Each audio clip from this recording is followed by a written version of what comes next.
Assalamualaikum warahmatullahi wabarakatuh. Hari ini kita akan mereview pedang berkunci gayu luas, atau di Aceh dinamakan pedang lumu apit.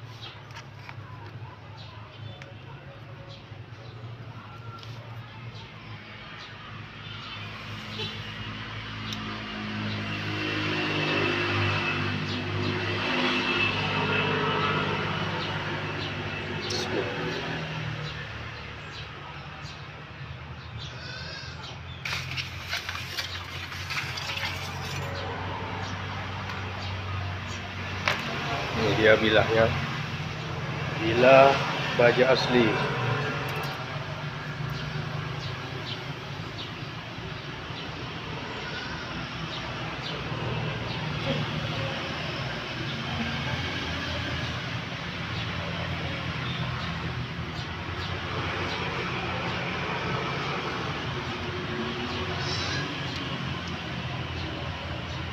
Masih ori.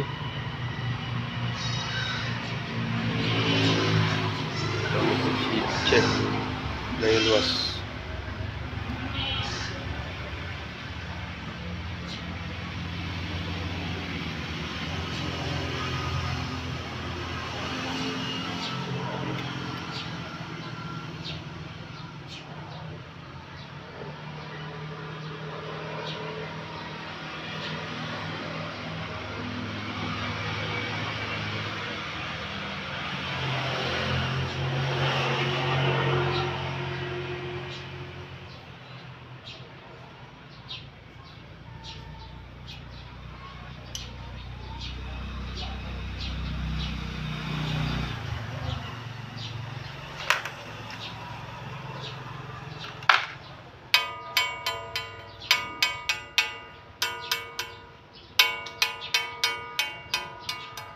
Besi tuangan baja aslinya.